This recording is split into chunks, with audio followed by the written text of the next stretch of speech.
Hi, it's Masters Week, my favourite week of the year with possibly exception of Open Week. It's the week that I look forward to more than any. After 4 or 5 months of dodgy weather, it's nice to finally get to feel like there's some good golf around the corner, and what better way to start that than a beautiful tournament in a beautiful place, or a beautiful golf course at least. So I thought what I'd do is have a look at possible winners, maybe give you a few tips. Obviously don't rely on me, my betting history is poor to say the least, but I've enlisted some help from Richard, who's a little bit more upon these things, and he's given us a few tips to have a look at. For as much as I love Masters, there's always a couple of negatives that stand out for me, especially more recently. The first one will be that it's no longer on BBC, apart from at the weekend. It's a Sky subscription only, which means that it's not as open to people, and really golf should be showcasing itself in the best venues, and this is certainly one of them. It would attract so many more people to go and play. You have to be a golf fan to watch it now, whereas before it probably caught people that weren't that bothered about golf, but would actually get turned onto it by watching it there.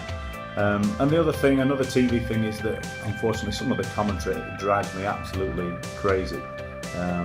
You'd think that the level of knowledge from ex-professionals, ex-playing professionals would be better, but unfortunately sometimes they really let themselves down. That said, some of the technology that they've got now, the shot tracer I love, details of the ball flight and things like that is great to see. The camera work is so much better than it used to be. You get to see so much more. The super slow motions just flip my mind. They're really fantastic.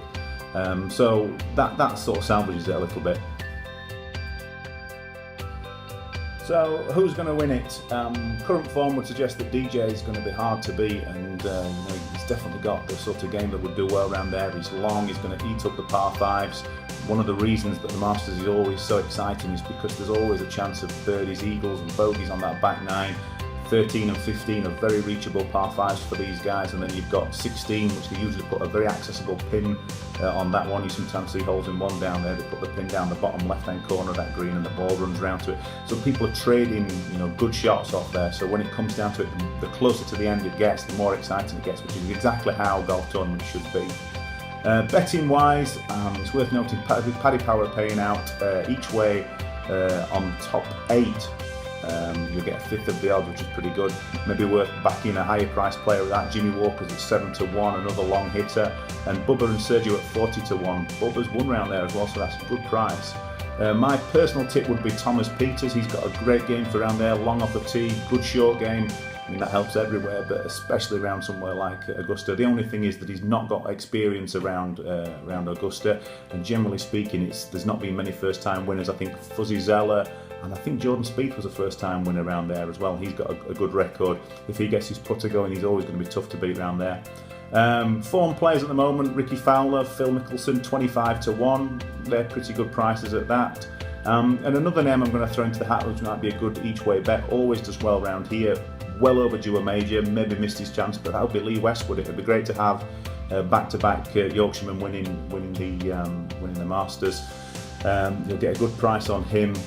He said in an interview recently that he feels like he doesn't have to play particularly well around there to score well around there, because he knows the course so well, knows where to miss it. And experience is a great thing around there, it really is. So I'm not sure what price you get on Westwood, but well worth a look. You could possibly look at a European winner. That would be a good one, because there's some other names that are playing well. Tyrrell Hatton's doing well, Tommy Fleetwood's playing well. So well worth having a flutter on some of those. I think I'm going to go each way on Thomas Pieters, though. That'd be my one. But put your tips down in the comments below. I'd love to see who you're going for, and obviously I'll take 10% of anything that you win if you use any of my tips.